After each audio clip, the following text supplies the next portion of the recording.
Good evening and welcome to News 9. I'm Nolan Pinto. Now, in yet another instance of child abuse, a student of the famous Sri Sri Ravi Shankar Vidya Mandir has alleged that she was stared at inappropriately by her PT teacher. But what's shocking is how the school management has treated this entire issue. Here's a report.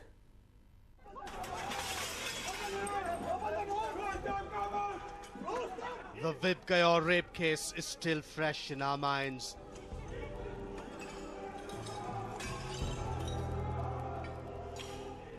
Parents are still fuming at the lackadaisical attitude of the school, as also that of the government.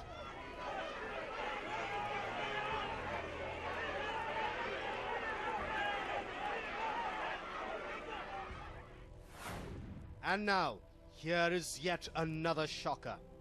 And this happens to be a school run by a man who is supposed to be a spiritual guru for millions of people, not just in India, but across the globe. Yes, close on the heels of the Vibgaya rape incident, which shook the collective conscience of the country and sparked massive protests and outrage across the length and breadth of India, here is something that you can't stomach. The rape of the 6-year-old girl at Vibgaya High shook the entire nation, and most importantly, this incident should have taught all the institutions and all the school managements across the country a very good lesson. But here at Sri Sri Ravi Shankar Vidya Mandir, once again, a girl has been made a victim of a sexual gesture where a PT teacher named Arif allegedly used to look at her in an inappropriate manner, making her really uncomfortable. But the school, instead of following instructions of the BEO to actually lodge a complaint immediately to them, or the police have failed to do so, the only action that they have taken as of now is send him on a long leave. Now, will this incident again turn out to be an incident where, just like Vibgaya High, Mustafa, the person accused there, was in another school? He was removed from the school for misconduct and misbehavior. He went on to join Vibgaya High. So the big question that we ask, are they encouraging another Vibgaya incident? The Child Welfare Commission took suo motu cognizance of the issue and has written to the police and the block education officer. We have decided to take a suo motu complaint. So any cases with regard to sexual abuse, when a child says that I had a sexual abuse or sexual harassment, automatically the school authority has to take very seriously. Now, what child was saying is, okay, that teacher was looking at me, I was very uncomfortable, and I have a complaint to the principal. The principal has sent this person for a long leave. So what is the long leave? Why? Is there any inquiry has been done? Is there any background check made on this person? Is there any other issues? All these issues has to be now to be studied. Now another thing also, when the child says, okay, I was uncomfortable. Is there any other way the child was uncomfortable?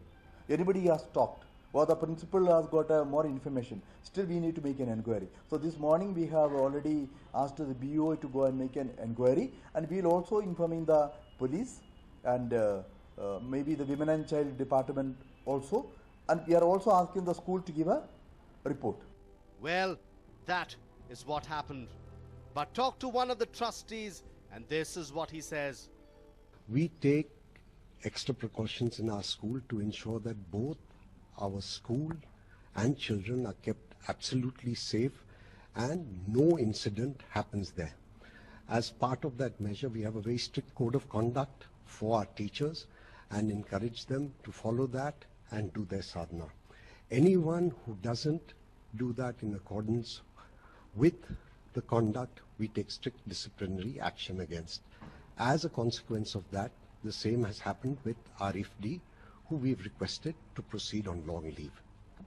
We also encourage all our children and our parents to speak up. We have a very open policy of governance in the school.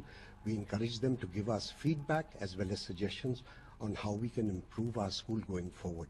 As all of you are aware, this school and its founder is a person who practices the highest moral and ethical values. There is nothing that we will do to compromise the same. Then why wasn't the BEO informed about it? I beg your pardon, if there was, as I said, we have taken this as extra precautionary measure.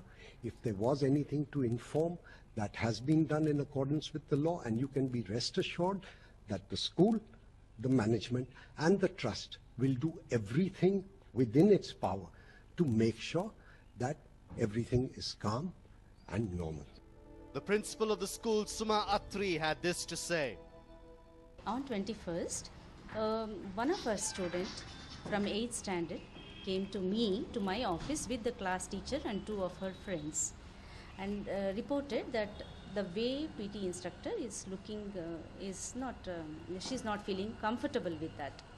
So as a precautionary measure, we have taken action by giving the concerned teacher a warning letter, and later on he was sent on long leave, so that we can conduct inquiry and so that the students are feeling safe and fearless.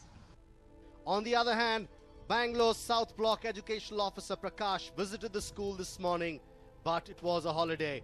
So in the evening, he visited the Basavanagudi Block Educational Office and gave written details. What remains puzzling is how the matter was suppressed for a long time. It must be said that the incident took place on July 21st, and till date, a proper investigation has not been done. The school, the management and the trust will do everything in its power to see everything as calm and normal, is what the trustee says. But there are questions that need pertinent answers. Why wasn't any complaint lodged against a PT teacher? That leads us to the question: was the school management trying to hush up the issue? And finally, this PT teacher allegedly has had a bad history. Sources say a number of complaints were lodged against him, but why was no action initiated? Everything seems so mysterious. One last question: is Shri Shri Ravi Shankar Vidya Mandir too following in the footsteps of Vibgaya? Deepak Popanna, News 9, Bengaluru. Now the state continues to burn over the rising atrocities against women. Two prominent women leaders of the state spoke out on the issue. Here's a report. Protests, protests and protests. This has been the case in the last few days.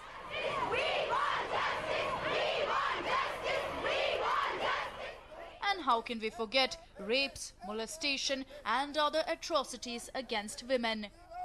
While protests continue unabated, the government was caught on the back foot. Adding to the embarrassment was Siddaramaya's remarks on rapes and the sudden transfer of the police commissioner. Bangalore? Rape.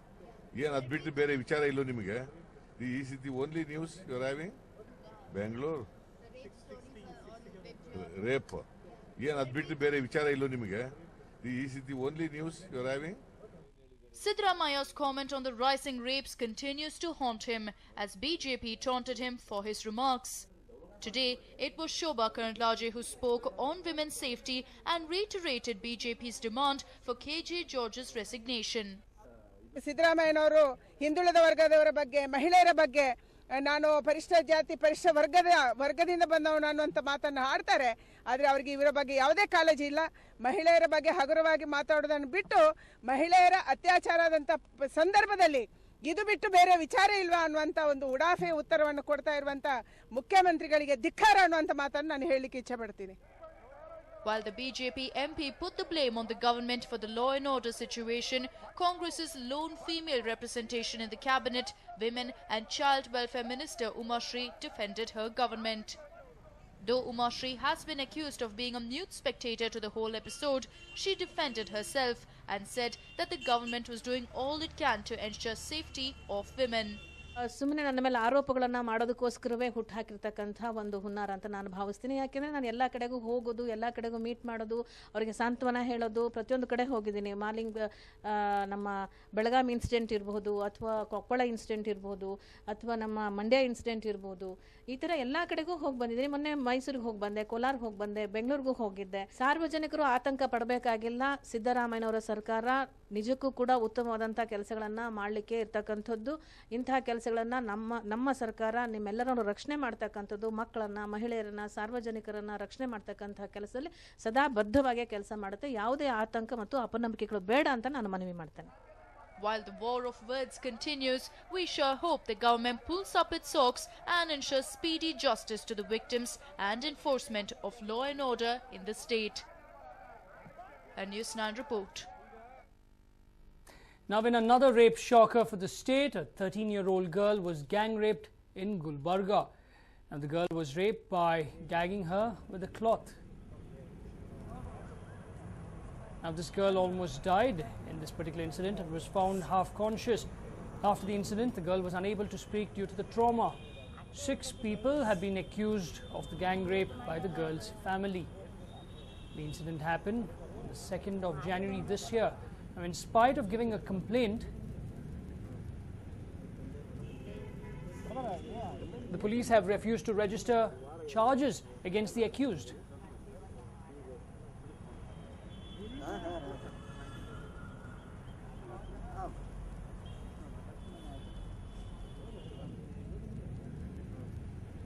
In fact, this is another rape shocker for the state. A 13-year-old girl was gang raped in Gulbarga.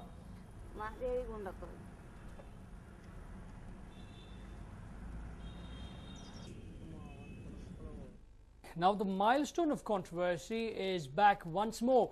Violence was sparked out in Yellore as MES installed another milestone showing the village to be a part of Maharashtra. Here's a report. This milestone has been a source of tension for the states of Karnataka and Maharashtra. This milestone shows that this village belonged to Maharashtra, and that is a sore wound for the pro-Kannada organizations that have claimed Yellore village as a part of Karnataka. Today, the contentious village erupted in complete fury after the government of Karnataka removed the signboard on the High Court's orders. Backed by the activists of the Maharashtra Ekikaran Samiti, the residents laid siege to the road passing through Yellore into Maharashtra.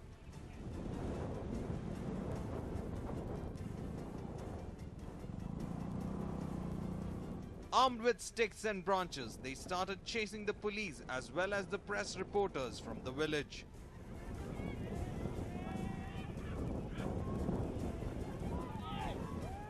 The MES has been backing the agitation, and things came to a boil after the organization installed another signboard at the same place where the old signboard was there, and also placed a Maharashtrian flag on top of it. The police came to remove the signboard but was chased away by the villagers. The villagers also cut down trees and blocked the roads, making it difficult for trucks loaded with goods from passing through the border. After the token presence of policemen was chased from the place, the police came back in huge numbers to ensure that there is order restored in the area.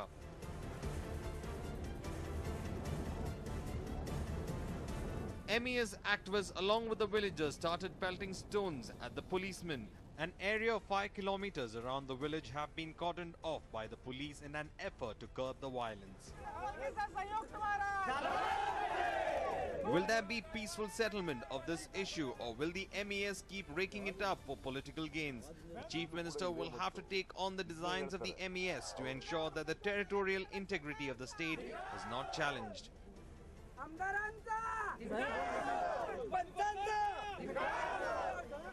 A News9 report.